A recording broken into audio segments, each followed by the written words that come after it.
Hello everyone, welcome to my channel. कैसे हैं आप सब? उम्मीद करती हूँ आप सब बहुत अच्छे होंगे। तो फिर से मैं आप सबके लिए कई सारे यूनिक टिप्स लेकर हाजिर हूँ। तो आज का टिप्स बहुत ही अच्छा है, यूज़फुल है, तो प्लीज़ वीडियो को पूरा देखिएगा। अच्छी लगे तो लाइक एंड शेयर कर दीजिएगा।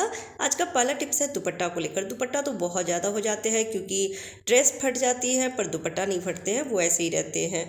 तो नए ड्रेस के भी होते हैं मैचिंग दुपट्टा, पुराने ड्रेस के भी। इन सबको अगर हम फोल्ड करके एक जगह रखते हैं तो जब हमें मैचिंग दुपट्टा चाहिए तो हम एक एक करके हटा के फिर उसको ढूंढते हैं, तो जिससे सारे बिखर जाते हैं दुपट्टा, क्योंकि इसके फैब्रिक अलग होते हैं कि बहुत जल्दी बिखर जाती है। और अगर ऐसे रखते हैं तो ये श्रिंक हो जाते हैं, फिर हमें यूज़ करने से पहले यानी दुपट्टा लेने से पहले हमें प्रेस करना होता है। तो इन सब झंझटों से बचने के लिए मैं एक छोटा सा टिप्स लेकर आई हूँ। तो उसके लिए आपको ले लेना है हैंगर। जितने भी दुपट्टे हैं आप उसके हिसाब से हैंगर ले सकते हैं। एक हैंगर में कई सारे दुपट्टे आ जाते हैं, यानी 6 या 7 तो आसानी से आ जाएंगे। तो इस तरह से आप दुपट्टे को बराबर कर लीजिए और बराबर करने के बाद हैंगर में आप ऐसे लगा सकते हैं। इस तरह से नॉट लगाइए, या फिर एक और तरीका मैं शेयर करूँगी। तो इस तरह से नॉट लगाने से ये होती है कि इसका जो फैब्रिक होता है ना दुपट्टे का, वो बहुत ज़्यादा हल्के होते हैं। तो अगर इसमें हम नॉट ना लगाएं तो वो फिर गिर जाएंगे, है ना। तो इसके लिए, और बिखर भी जाएंगे, तो इसके लिए नॉट लगाना ज़रूरी है। तो या तो वैसे रख लीजिए जो पहला आइडिया शेयर की हूँ, या फिर इस तरह से रख के और एक गांठ लगा दीजिए। तो ये तरीका बहुत ही अच्छा है। और इस तरह से जब आप दुपट्टा को रखेंगे ना तो आसानी से दुपट्टा एक जगह रहेगी भी।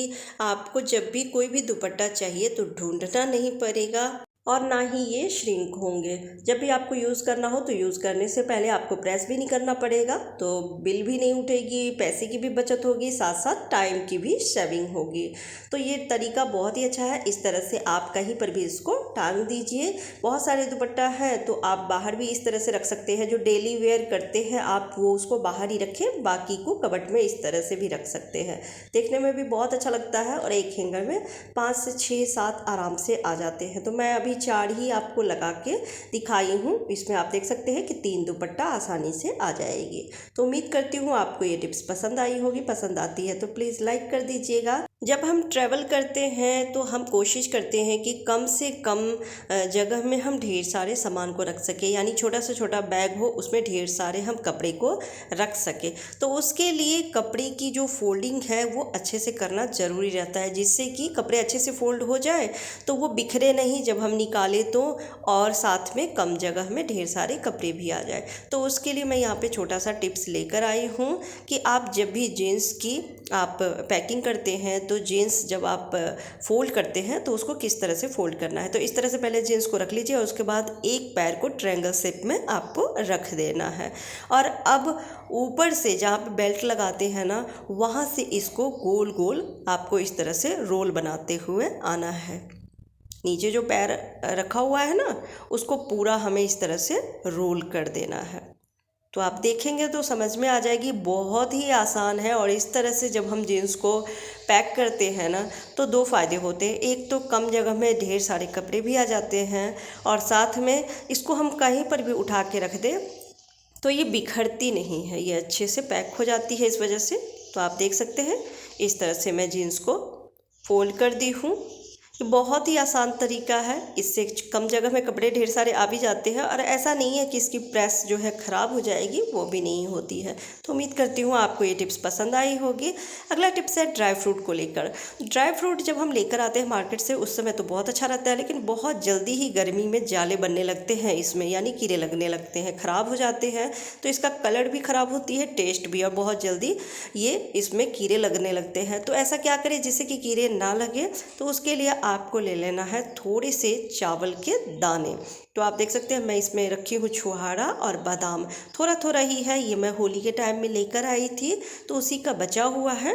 तो मैं इसमें रख दूँगी थोड़ा सा चावल, कोई सा भी चावल ले सकते हैं। जैसे 2 तरह के चावल होते हैं ना, एक तो कच्चा चावल होता है और एक पॉलिश किया हुआ वाला रहता है।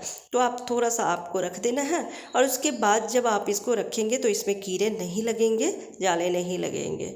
इस तरह से जब आप ड्राई फ्रूट को रखेंगे तो वो काफ़ी दिनों तक रहेगी, ख़राब नहीं होगी जल्दी। अगला टिप्स है ईयरिंग को लेकर।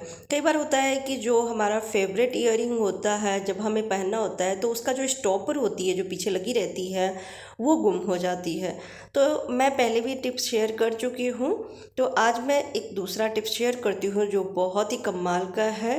तो ये आप देख सकते हैं, मैं बच्चे का इरेजर जो होता है ना, उसे छोटा सा कट करके इसमें लगा दी हूँ। तो अगर स्टोव पर गुम हो गया हो तो आप बच्चे का इरेजर भी कट करके लगा सकते हैं। अगर इरेजर नहीं है तो उस वक्त हम क्या करें, तो आप ले लें कोई सा भी प्लास्टिक की बोतल, वो तो रहती ही है, चाहे पानी का हो, कोल्ड ड्रिंक, माजा, किसी का भी बॉटल हो, उसको आपको कट करके इस तरह से छोटा सा टुकड़ा ले लेना है।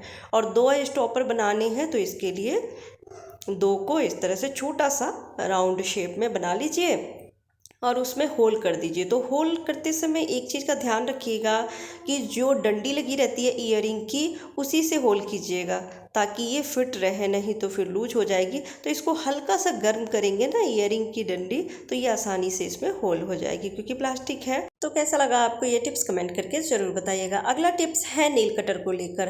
नेल कटर जब हमें यूज़ करना होता है, नेल कटर में आप देखते होंगे कि इसमें भी चैन लगी रहती है जिससे कि हम कहीं पर भी इसको टांग के रख सकते हैं। पर कई बार होता है कि किसी नेल कटर में नहीं होती है या फिर टूट जाती है, तो उसको आप सेफ्टी पिन में भी लगा के रख सकते हैं जिससे कि किसी को भी जब भी ज़रूरत पड़े तो सामने में मिल जाए। क्योंकि ऐसे अगर हम कहीं पर रख देते हैं तो समय पर वो नहीं मिलती है, लेकिन जब आप सेफ्टी पिन लगाकर इसको कहीं पर भी टांग देंगे तो किसी को भी आसानी से मिल जाएगी। अगला टिप्स है एल्युमिनियम के बर्तन को लेकर, चाहे वो एल्युमिनियम की कढ़ाई हो या फिर इस तरह से केक टिन हो या और भी बर्तन होते हैं जो एल्युमिनियम के होते हैं। तो उसमें प्रॉब्लम ये होती है कि जब हम उसे यूज़ करते हैं ना, तो धीरे धीरे उसमें दाग बैठने लगती है। जैसे हमने दाल बॉयल किया, दाल बनाया या फिर सब्ज़ी भी बनाए, तो उसकी जो दाग है वो इतनी आसानी से जाती नहीं है, काफ़ी घिसना पड़ता है। उसके बावजूद भी वो चमक नहीं रहती है जैसा हम खरीद कर लेकर आते हैं। तो उसके लिए मैं छोटा सा टिप्स लेकर आई हूँ जिससे कि आसानी से आपके सारे एल्युमिनियम के बर्तन एकदम चमक जाएंगे। तो आपको ले लेना है थोड़ा सा गुनगुना पानी। तो मैं आधी ग्लास जितना पानी ली हूँ, ये हल्का सा गुनगुना है, और उसमें रख दी हूँ शैम्पू।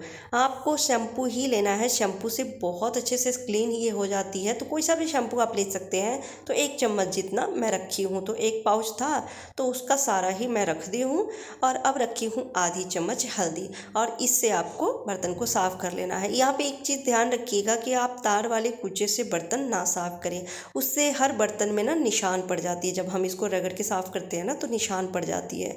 तो जो स्क्रबर है उसी से साफ़ करेंगे, और इससे ज़्यादा घिसना भी नहीं पड़ता है। और आप देखेंगे कि इससे बर्तन बहुत अच्छे से साफ़ हो जाती है, एकदम चमक जाती है, और ज़्यादा समय भी नहीं लगता है।